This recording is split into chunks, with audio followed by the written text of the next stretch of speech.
Tu es tout pour moi, agneau de Dieu. Tu es tout pour moi. Tu es tout pour moi, agneau de Dieu. Tu es tout pour moi. Je n'ai personne derrière moi, personne devant moi. Tu es tout pour moi. Oh Jésus, je n'ai personne derrière moi, personne devant moi. Tu es tout pour moi.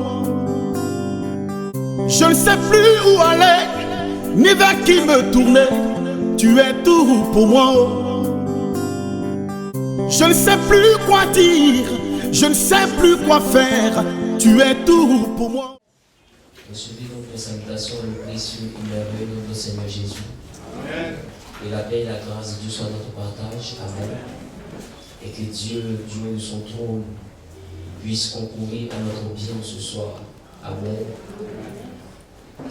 Bien-aimé, je suis autant plus béni que toi de me tenir à ce pupitre.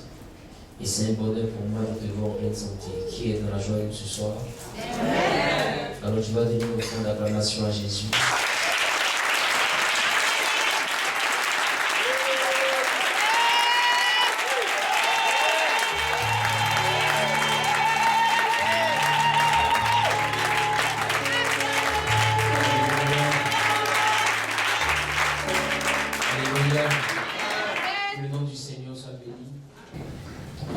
Bien-aimé, voici un verset du livre de Deutéronome qui a pour auteur, quel auteur de Deutéronome?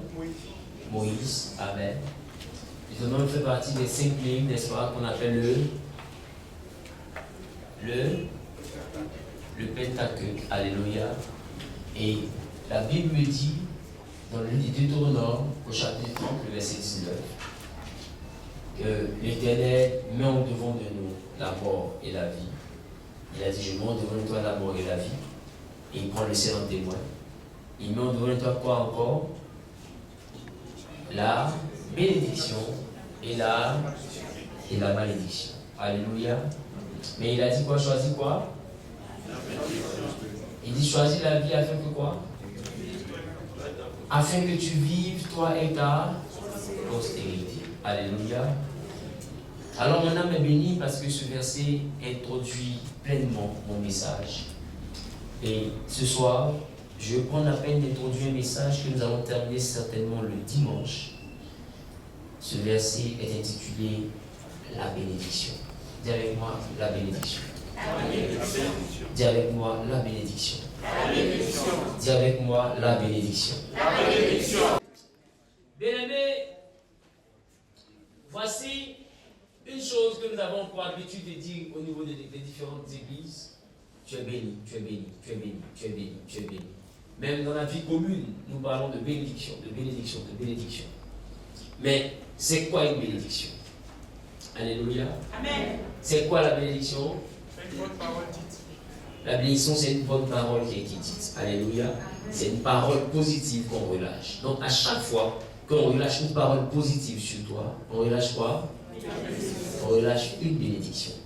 Alors tu vas comprendre avec moi que si l'Éternel doit te bénir, Dieu ne te donnera pas de l'argent. Tu te donneras quoi? Tu te donneras une bonne parole. C'est ça. Parce que tu ne donnes pas seulement une parole.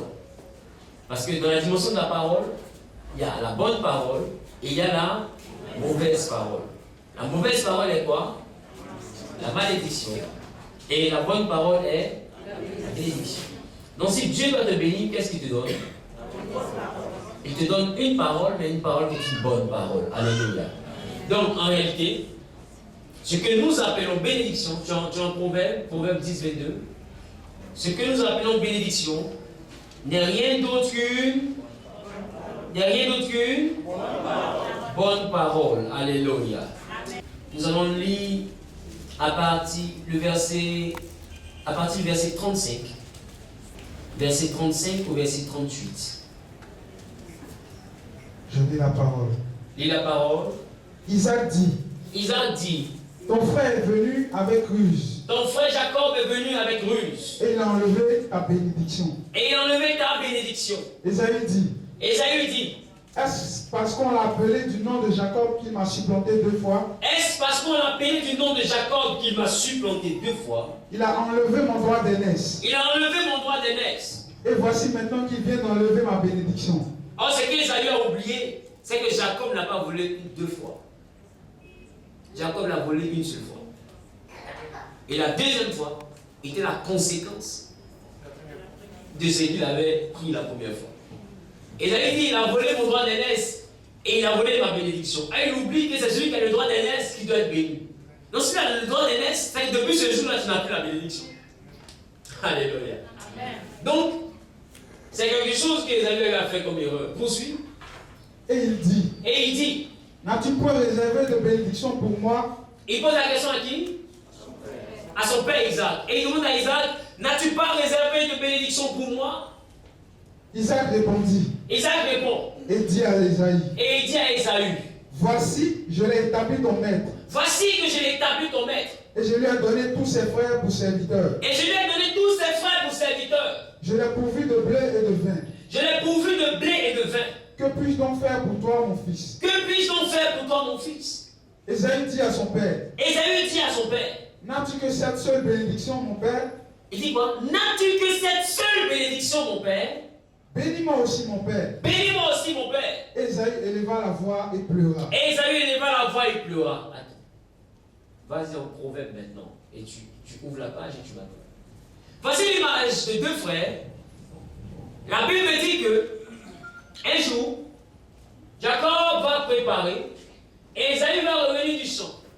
Quand il reviendra du champ, il aura faim. Et Ésaü va demander à Jacob de lui donner son repas. Alléluia. Et Jacob va lui dire, si moi j'accepte de te donner mon repas, c'est que quelque part, tu acceptes de me donner ton droit d'aînesse.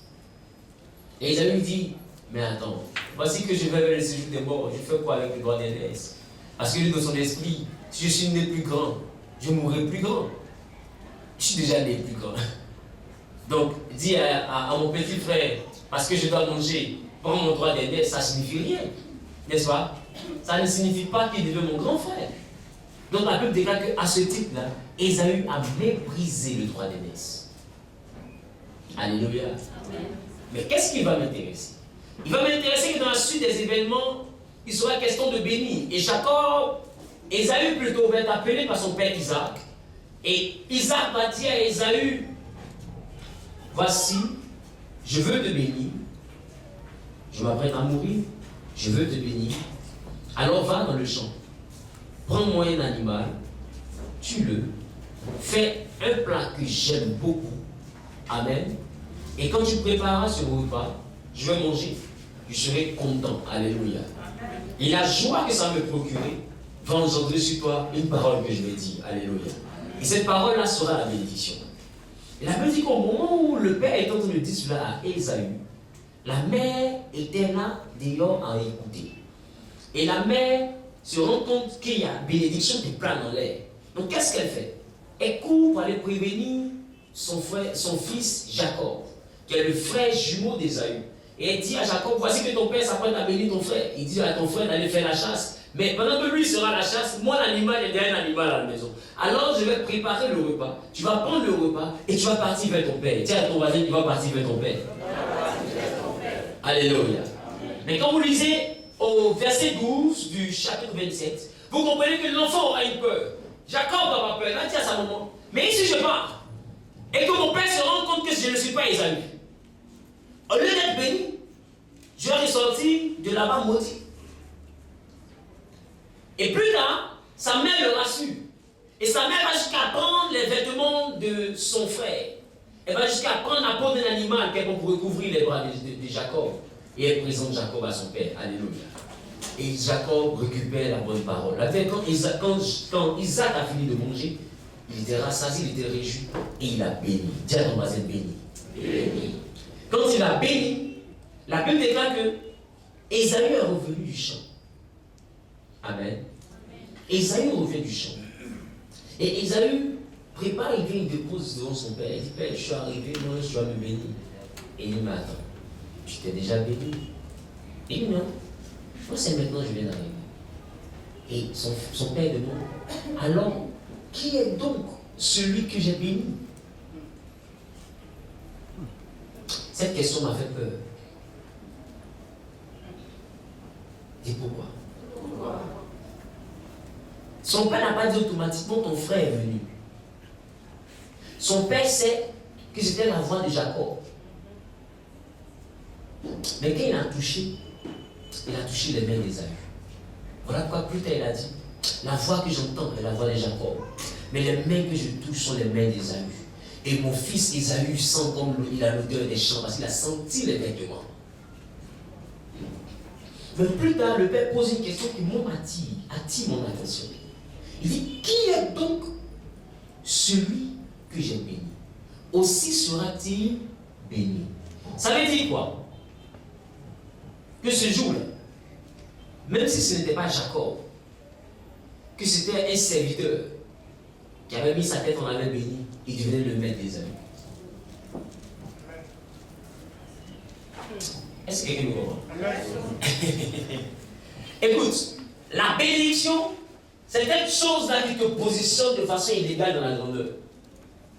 La bénédiction t'envoie à posséder ce que tes efforts ne peuvent pas te donner. Quand tu lis bien, tu comprends qu'il y avait une différence de taille entre Jacob et Ésaü. Jacob était paresseux et Ésaü était un habile chasseur. Ésaü prenait plaisir à travailler dans le champ. Alléluia. Mais quand vous lisez plus tard, celui qui va être béni, c'est celui qui va devenir le plus grand. La bénédiction te positionne dans une hauteur. Mais quand tu regardes de leur combat, quand tu regardes ce qui se passait, la bataille qu'il y avait entre Jacob et Ésaü ce jour-là, n'était pas une bataille pour un héritage. Ce n'était pas une bataille pour qui va garder la maison, ou qui va garder le troupeau, ou qui va prendre l'or de papa, ou qui va prendre le terrain qui est à tel endroit, ou qui va prendre la maison qui est à tel endroit. Remarquez bien, quand Jacob finit d'avoir la bénédiction, il laisse tout dans la main d'Ésaü puis s'en va. Parce que la bénédiction qu'il a eue vaut mieux que tout ça. C'est la bénédiction qu'il a eue qui enfante tout ça. C'est la bénédiction qu'il a eue qui produit tout ça. Tout ce qu'on appelle héritage est sorti de la bénédiction. Donc Jacob a eu l'essentiel. Alléluia. C'est un peu comme quelqu'un qui aime la mangue et qui voyage, je dis n'importe quoi, qui voyage, qui quitte la Côte d'Ivoire où il y a des mangues. Je dis n'importe quoi, c'est pas vérifié. Et qui part au Cameroun et on considère qu'au Cameroun il n'y a pas de mangue. D'accord? C'est une supposition. On considère qu'au Cameroun il n'y a pas de mangue, pas parce que la terre n'est pas produit la mangue, mais ils n'ont pas cette culture. Et ils n'ont pas ce fruit là-bas, n'est-ce pas? Il y a des fruits qui n'ont pas existé ici en Afrique, que les Européens ont pu venir, n'est-ce pas? Donc, alors, lui il décide d'aller s'installer au Cameroun, mais il aime les mangues. Qu'est-ce qu'il fait? Qu'est-ce qu'il fait? Il emporte de la mangue. Il emporte. Mais pour se faciliter la tâche, est-ce qu'il va prendre des cartons de mangue pour partir? Les cartons de mangue vont tenir une semaine, 2 semaines. Et s'il n'a pas pu manger, ou s'il n'a pas partagé, tout va se gâter. Mais, il a la capacité de prendre des noyaux. S'il prend des noyaux, qu'il part, alors qu'il finit de manger la mangue, le noyau là, il le met en terre. Et le noyau devient mangué, qui garantit que chaque année, il est sûr maintenant d'avoir ses mangues. Quelqu'un me comprend un peu? Et c'est ça la bénédiction. La bénédiction, c'est cette semence en termes de parole qui représente le noyau du manguier qui est semé dans ta vie et qui garantit qu'au temps favorable, tu seras élevé. Celui qui est béni n'a plus besoin de courir derrière les biens. C'est la bénédiction qui enfante les biens. Celui qui a le noyau de la mangue n'a plus besoin de courir derrière les mangues. C'est de ce noyau-là que sort le manguier qui donne les mangues. Est-ce que quelqu'un me comprend? Alors il est important au fond de comprendre que quand tu suis le Seigneur, arrivé à un certain moment, tu dois aspirer à avoir la bénédiction. Tu dois avoir la volonté, le désir de posséder la bénédiction. Voilà pourquoi, bien aimé, je suis en train d'introduire ce message. Parce que ce message va donner lieu et place à une prière que nous allons faire le dimanche. Afin que tu puisses rentrer dans la bénédiction. Dis avec moi la bénédiction. Aujourd'hui, je suis à mon introduction. Et j'ai dit que la bénédiction, c'est ce noyau, n'est-ce pas, qui garantit que ton arbre va pousser et que l'arbre va produire des fruits. Amen. Amen. Amen. Donc, si tu es amoureux de la mangue, que tu dois partir d'un endroit où il n'y a pas de mangue, tu vas avec quoi? Le noyau. Amen. Donc Jacob est sûr que s'il laisse tout l'héritage entre les mains d'Ésaü, mais lui il sort avec le noyau. C'est un peu comme s'il a laissé Ésaü avec la chair de la mangue. Mais lui il a emporté le noyau. Ça veut dire qu'Ésaü va manger. Et ça a fini. Mais celui chez qui ça ne va jamais finir, c'est lui qui a le noyau. Et Ésaü se rend compte que son père est devenu riche. Mais avant de mourir, le père doit donner le noyau à quelqu'un pour que la personne puisse répondre à la richesse de la famille. Et cette personne-là qu'on cherchait. Et cette personne devait être Ésaü. Et Ésaü vient se rendre compte que l'héritage en termes de noyau a été donné à Jacob. Et il dit à son père, est-ce qu'il n'y a pas une autre bénédiction pour moi? Son père dit non. Ma parole l'a établi maître de ses frères. Ça veut dire que la parole peut établir maître. Alors je comprends quand le livre de Jean me dit qu'au commencement était la parole. Je comprends que toutes les paroles que tu sors de ta bouche doivent être pesées. Voilà pourquoi je disais à des personnes à la retraite spirituelle qu'aujourd'hui, non, c'était le dimanche, qu'aujourd'hui, si quelqu'un te dit, avec ironie, hein, le riche, qu'est-ce que tu fais? Et tu dis quoi? Il dit l'honnête est ici. Dis à ton voisin l'honnête est ici. Le jour où quelqu'un veut se moquer de toi qui libère une parole, même s'il parle avec mépris, saisis la parole. Parce que Ésaü aussi avait méprisé. Mais en méprisant, ça l'a rattrapé devant. Ne méprise jamais la parole. Parce que toute parole a une valeur. Et quand c'est une parole de bien, elle produit le bien. Mais quand c'est une parole de mal, elle produit le mal.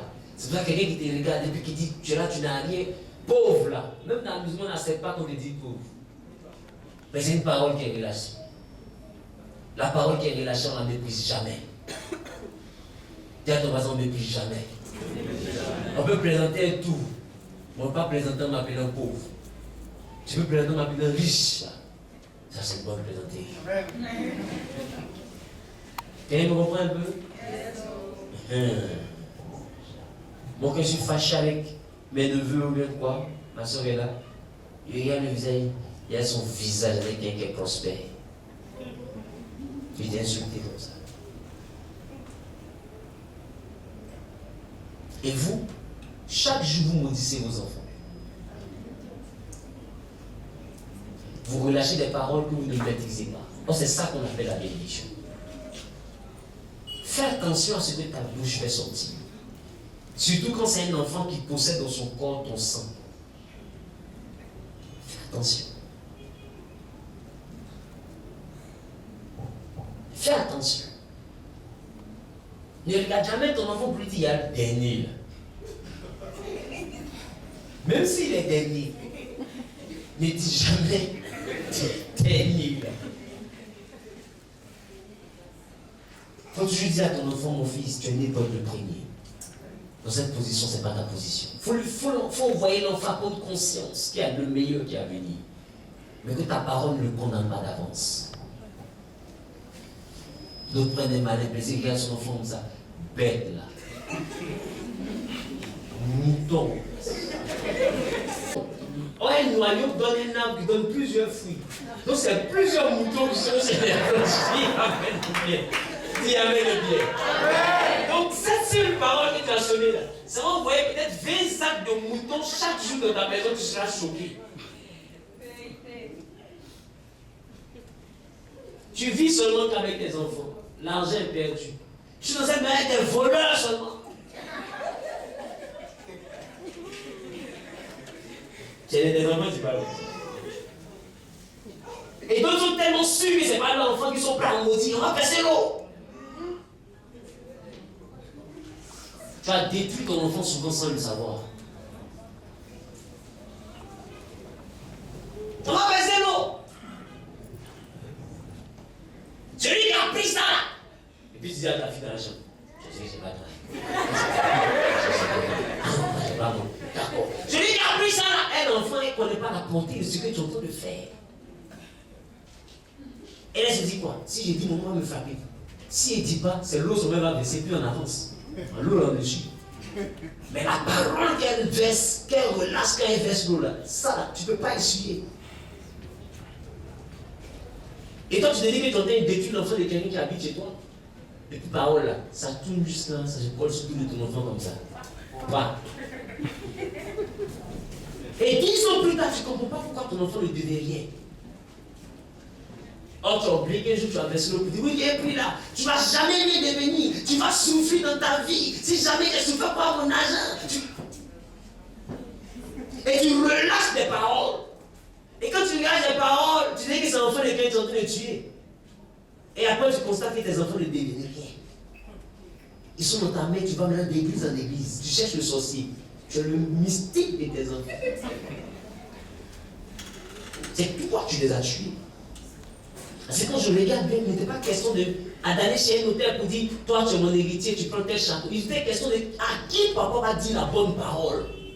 Chacun luttait pour ça. Pour avoir quoi? La bonne parole. C'est ça la bénédiction. Et quand Esaü a vu qu'il n'y avait plus rien que son frère, plus toutes les bonnes paroles, la Bible dit qu'il a élevé la voix et il pleura. Alors quand tu remarques dans la suite, Esaü va avoir tous les biens à sa disposition. Mais la seule parole là, c'est ce qu'il avait besoin de ça. C'était ça le plus important. Le plus important n'était pas les maisons, le plus important n'est pas. Écoute-moi bien. La bénédiction, c'est un peu comme l'image de quelqu'un qui a le savoir. Si quelqu'un est intelligent, d'accord, qu'il a le savoir, il a créé une entreprise, détruit son entreprise, il en créera 10 autres. Parce qu'il a le savoir. Or, Esaü sait que ce qui est à l'image du savoir, c'est la bénédiction. Mais s'il n'a pas la bénédiction, qu'on détruit sa richesse qu'il a reçue matériellement, il ne peut plus reproduire. Mais chacun peut créer la richesse. C'est pourquoi il y a une différence entre celui qui hérite et celui qui crée. Il y a une différence entre celui qui a les millions et celui qui fait les millions. Celui qui peut quitter 100 000 pour devenir millionnaire est différent de celui qui a mis 1000 millions dans sa vie.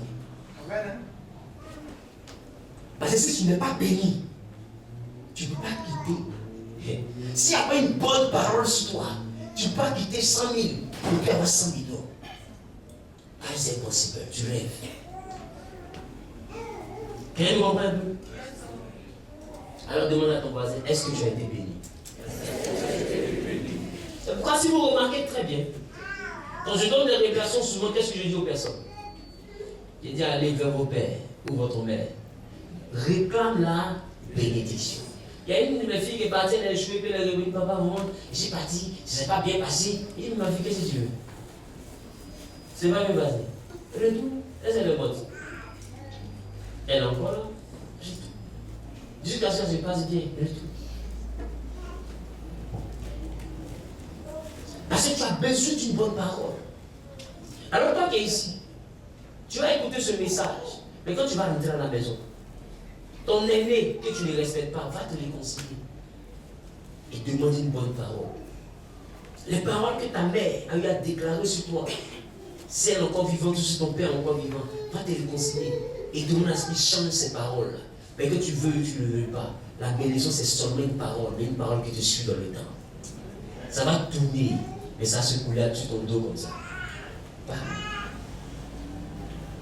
Et beaucoup sont détruits. Ce n'est pas question d'un sorcier, c'est question d'une parole que ta propre mère a relâchée. Vas-y en proverbe. Je suis en train d'introduire mon message. Le dimanche, je vais parler des différentes étapes de la bénédiction. Il y en a près de 6. Selon la Bible, tu vas comprendre pourquoi Isaac est devenu riche. Lui-même qui a béni. Tu vas comprendre pourquoi lui-même est devenu riche. Je ne te parle pas de l'histoire de ses fils. Mais dimanche, je vais remonter au Père. Parce que pour comprendre pourquoi les fils doivent être bénis, il faut comprendre d'où le Père vient. Il y a des choses que tu es en train de vivre, tu les vis parce que ta mère a fait n'importe quoi. Est-ce que vous savez ça? Ça veut dire que la malédiction se répand jusqu'à la 3e et la 4e génération. Et la bénédiction, c'est pareil. Il y a des problèmes que tu es en train d'hériter de la malédiction peut-être de ton grand-père, ou de ta grand-mère, ou de ta mère. Tu vois, c'est compliqué, non? Voilà pourquoi cet enseignement a tout son sens dans ta vie. Pour voir ça plus important même qu'il n'a fait des révélations. Mais c'est un enseignement qui te révèle beaucoup de problèmes. Allons-y en proverbe. Je lis la parole. C'est la bénédiction de l'Éternel qui enrichit. Et il ne fait suivre d'aucun chagrin. Attends. Côté chagrin, ça ne m'intéresse pas. C'est vrai que c'est important, mais ça ne va pas dans le sens de mon enseignement. Ce qui m'intéresse, c'est la bénédiction qui enrichit. C'est sûr.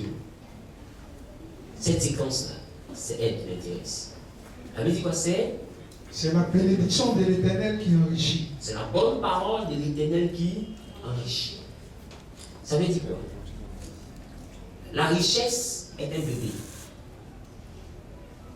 La richesse est un bébé. La richesse est enfantée. Parce que la richesse est une conséquence de la bénédiction. Donc, d'autres disent, aujourd'hui je travaille, donc Dieu m'a béni. Je te dis que tu peux avoir de l'argent et ne pas être béni. Ne confondons pas, mais de plus en plus aujourd'hui les chrétiens confondent argent et bénédiction. Confondent gain matériel et bénédiction. Tous ceux qui sont riches ne sont pas forcément bénis. Parce que écoutez-moi, il y a des personnes que Dieu rend riches pour les perdre.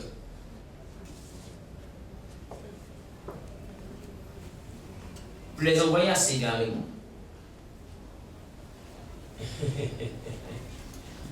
Est-ce que tu peux voir ça? Est-ce que tu peux voir ça? Oui. Parce que la richesse, sans la bénédiction, va te perdre. Mais quand ta richesse est fonction de ta bénédiction, quand ta richesse est née de ta bénédiction, de la bénédiction qui a été dite sur toi, la richesse vient mais en fonction de ta maturité. Et j'explique. Si tu es béni, la bénédiction ne va pas venir se manifester en 10 milliards un coup boum. Jamais. Pourquoi? Parce que la bénédiction va faire toujours ce qui est bien pour toi. Alors, dans la dimension de ce qui est bien pour toi, dites-moi, est-ce que dans ce qui est bien, viens, dépêche-toi.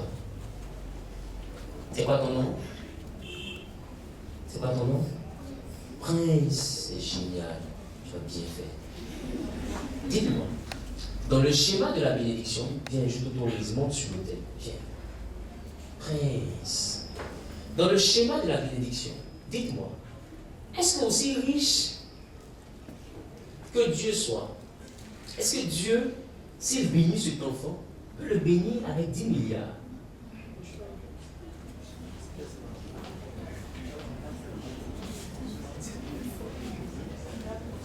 Si Dieu lui donne 10 milliards, bien.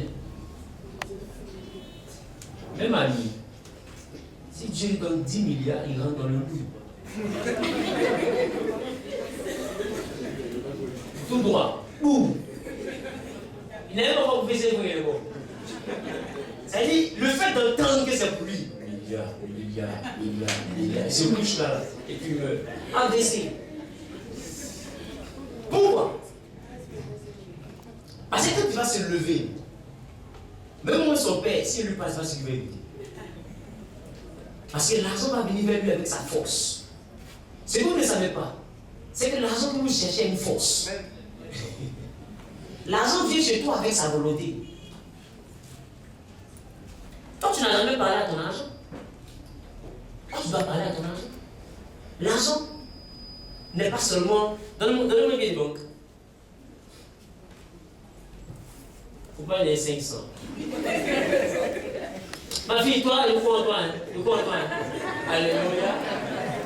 Soyez relax. C'est pour dire que tu veux être relax. Amen. Regardez ce billet de banque. Je suis en train d'introduire mon message. Vous voyez ce billet de banque? Derrière ce billet de banque se cache une force. Puis tu vois la différence? Qui a connu l'ancien billet? Tu sais que c'est le billet qu'on aimait bien. Mais aujourd'hui, quand on met ce billet, on met l'ancien billet, c'est où tu vois la valeur? C'est ici. Tu as l'impression que l'ancien est devenu qu'un papier. Ça ne signifie plus rien de toi. Comme s'il y avait une force qui avait quitté le billet pour s'installer dans ce billet. C'est ça qu'on appelle l'argent. L'argent, c'est une force. Voilà pourquoi quand tu lis bien, Jésus t'envoie à mettre l'argent à la dimension de Dieu. Il ne pas servir deux mecs, l'or, maman et Dieu. Et maman, c'est le Dieu, l'argent.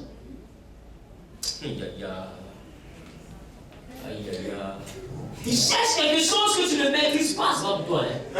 Tu cherches quelque chose que tu ne maîtrises pas. Deux personnes marchaient ensemble, sans être convenues d'avance. Avant que le culte ne dégénère, donne son argent. Voilà. Donc, tu pries pour avoir quelque chose, Seigneur, bénis-moi. Et quand tu dis bénis-moi, tu dis l'argent. Mais quand Dieu lui te bénit, il ne te bénit pas pour te donner d'avoir l'argent. Parce que si tu donnes d'avoir l'argent, il sait que l'argent a deux dimensions. L'argent vient pour être soit un maître, soit un serviteur. Et si tu n'es pas béni, si tu n'es pas mature, si Dieu te donne de l'argent, une somme qui ne va pas avec ta maturité, il ne t'a pas béni, il t'a maudit. Parce que tu ne pourras pas attraper. Et l'argent, au lieu d'être serviteur, va devenir maître pour toi. Et c'est l'argent qui va te dicter ce que tu vas faire. Quand tu vois des gens qui touchent millions pour la première fois, ils commencent à partager, c'est pas parce qu'ils veulent. Non. Ou bien ils deviennent police, c'est pas parce qu'ils veulent. L'enfant était bien dans le quartier.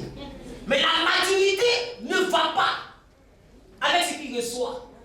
Et voilà pourquoi le diable, quand les personnes vont le voir, il leur donne des finances supérieures à leur maturité. Parce qu'il sait que c'est ça qu'on appelle la malédiction. Il te détruit, il ne t'arrange pas. Mais quand tu vas prendre ça, sur le béton, amen.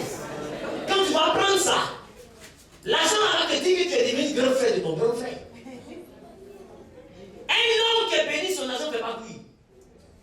Un homme qui est béni maîtrise ce qui est dans sa poche. Il a besoin de te dire pour que tu saches. Si tu ne dis pas, tu ne vas pas savoir. Mais un homme qui n'est pas béni, l'argent le domine. Il est là que l'argent le pousse.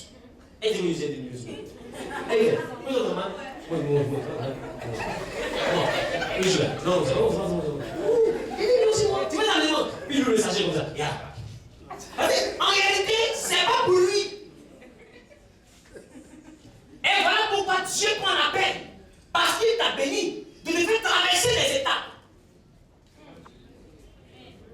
Amen.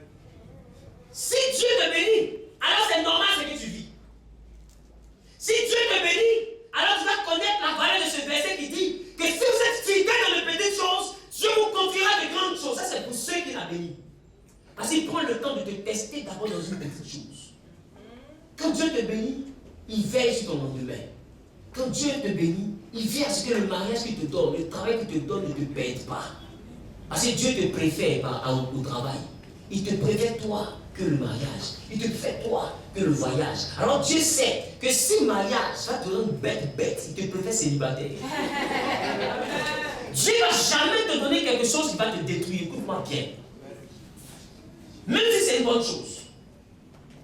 Si Dieu sait qu'une voiture va te rendre très orgueilleux, arrogant, si tu pries qu'il t'aime, il ne va jamais te donner la voiture. Jusqu'à ce qu'il soit sûr que quand tu vas prendre la voiture, tu ne vas pas faire n'importe quoi. Quel va tu as le degré de maturité pour ne plus être orgueilleux quand tu auras une voiture, tu te donneras la voiture. Mais le diable, s'il sait que si tu donnes une voiture qui deviendra orgueilleux, il va te donner 10. Parce que lui, son but, ce n'est pas d'arranger. Son but, c'est de te perdre. Est-ce que vous me comprenez? Donne envie, parce qu'ils ont forcément 10 voitures. Des fois, ils ont ça parce que le diable veut les perdre. Est-ce que je parle à quelqu'un? Préso, dis amen bien. Amen. Voilà, ça marche. Tu peux retenir ta soirée, s'il te plaît. Merci. Tu as donné son argent? C'est correct. Alléluia. Donc, vous comprenez avec moi que, qui comprend mon introduction? Dans la dimension de la bénédiction, il est important de comprendre que ta maturité, ton niveau importe pour Dieu. Dieu ne veut pas te donner l'argent pour te montrer que tu es riche. Il veut te donner l'argent pour que tu demeures riche. Et quand on parle de richesse, la richesse vient de la bénédiction. La Bible dit que c'est la bénédiction qui enrichit. C'est la bénédiction qui enfante la richesse. Quelqu'un me comprend? Elle enfante la richesse. Mais dites-moi, est-ce que quelqu'un peut me dire, quand un homme naît, est-ce qu'il naît avec ses dents complètes? Est-ce qu'il naît avec 2 mètres de hauteur? Est-ce qu'il naît avec une barbe? Est-ce qu'il naît avec qu'est-ce que je peux dire? Des paquets vraiment très forts. Est-ce qu'il y a des paquets ici vraiment compliqués? Est-ce qu'il naît avec cette dimension-là? Amen. Quand on parle des paquets, pour ceux qui sont très loin, j'arrive, vous voyez sur les mâchoires. Amen. Voilà. Donc, est-ce que quelqu'un naît avec des paquets comme ça? Si l'enfant vit comme ça, il faut un peu juger. Amen. Donc, en réalité, quand tu viens à Jésus, que tout d'un coup tu veux être riche, tu es semblable à cet enfant qui va naître avec 2 mètres de taille, une barbe, pas quitte. Tu vas étonner Dieu. Va aller dans son schéma. Ce n'est pas comme ça, Dieu aime bien. Voilà pourquoi Dieu dit, ne méprisez pas les faibles commencements. Et la Bible dit, la bénédiction enrichit. Elle enfante la richesse, elle engendre la richesse. En tout ce qui naît comment? Petit. Si quelque chose naît, ça naît petit. Ça signifie quoi? La bénédiction va engendrer la richesse, mais la richesse sera à un petit niveau.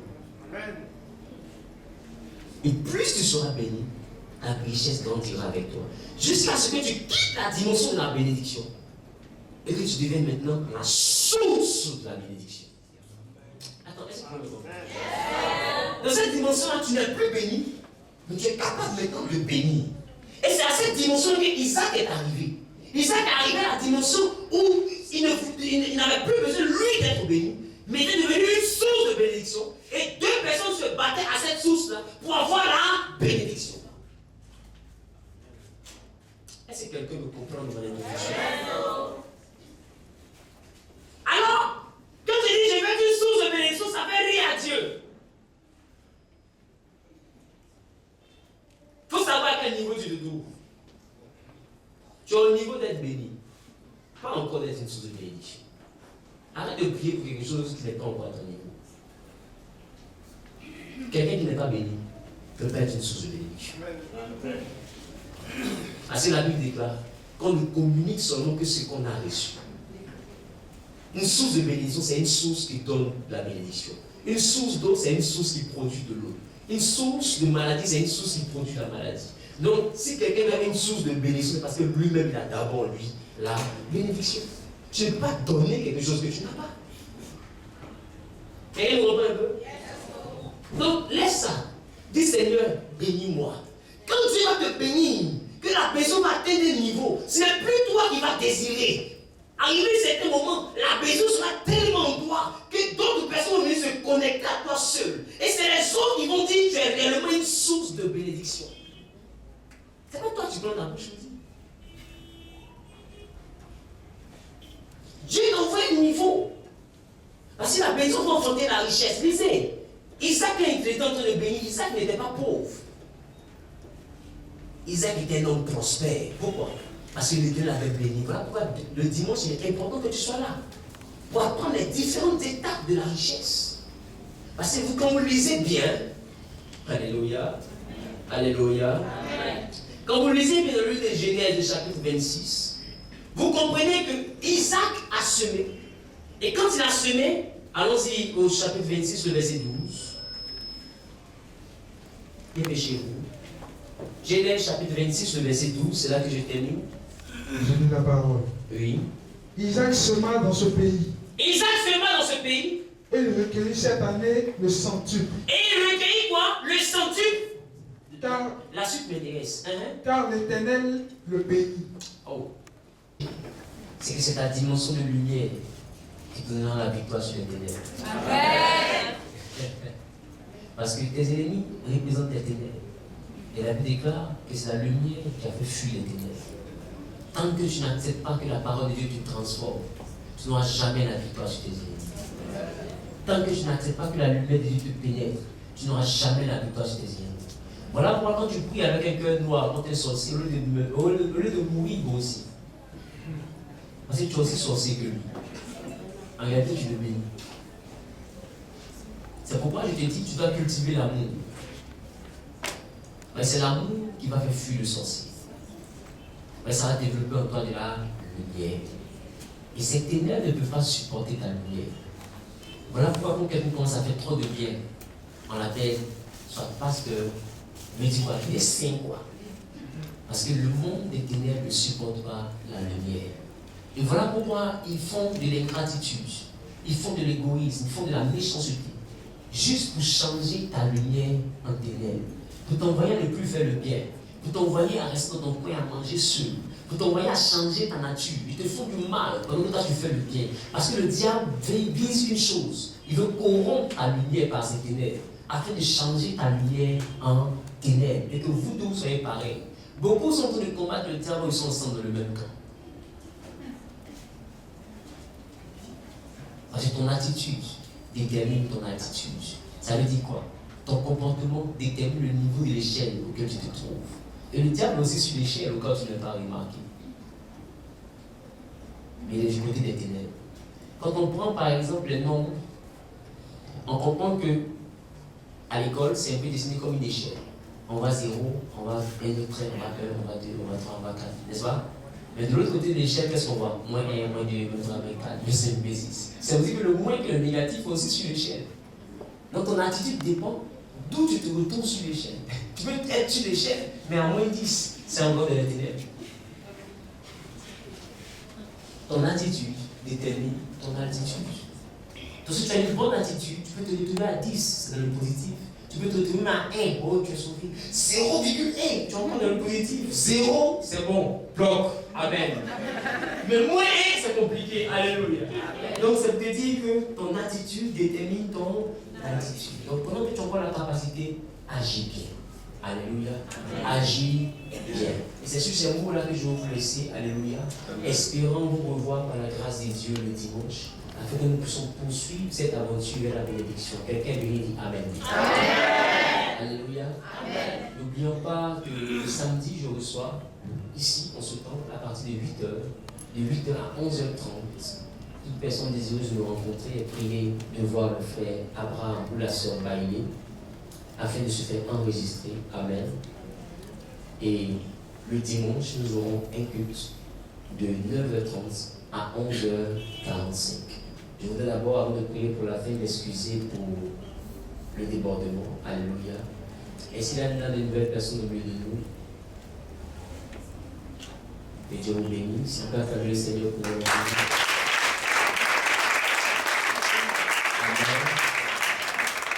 Alors, je sais que tu es l'armée que Dieu prépare. Alors tu vas chanter avec moi. Tu vas chanter qu'il a une armée qui prépare pour le servir, une armée qui prépare, qui réserve pour le glorifier. Alléluia. Est-ce que quelqu'un de cette armée laisse? Est-ce que quelqu'un de cette armée laisse? Je ne parle pas de tout le monde, mais je parle de ceux qui sont prédestinés à être bénis. Je ne parle pas de tout le monde, mais je parle de quelqu'un qui va marquer son temps, son époque et sa génération. Je Je ne parle pas de tout le monde, je parle de celui qui dira Amen plus fort que son voisin.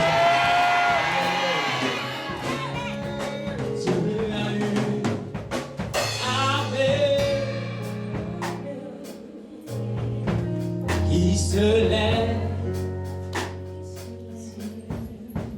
pour la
nous prions que notre cœur reste constant dans ton adoration. Dans nous, Seigneur, que ni la mort, ni la vie, ni les hauteurs, ni les dominations, ni les princes de ce monde, ni l'or, ni l'argent, ni rien de semblable ne puisse nous séparer de ton amour. Fais grandir en nous ton esprit et répartis en nous ta sagesse. Donne-nous de la maturité, afin que, Père, que nous soyons dignes de recevoir ta bénédiction et que nous soyons aptes à gérer ta richesse. Merci Seigneur pour ta grâce. Merci Seigneur pour ta faveur. Je te recommande Seigneur dans ton retour. De retour vers nos différents domiciles. Sois bon pour nous, Éternel de gloire. Sécurise nos santé, sécurise les véhicules dans lesquels nous allons partir. Sécurise de gloire, Père, ta grâce sur nos vies. Et permets, Père, que l'ennemi ne me prenne la vie, ce que nous avons entendu. Et la part que nous avons déjà reçue de toi. Merci pour ta grâce, merci pour ta faveur. Et la multiplication dans notre sujet au nom de Jésus-Christ de Nazareth. Que nous avons prié, dis 3 fois Amen, bien, tu es aussi. Donne l'offrande de l'acclamation à Jésus. On sera dimanche.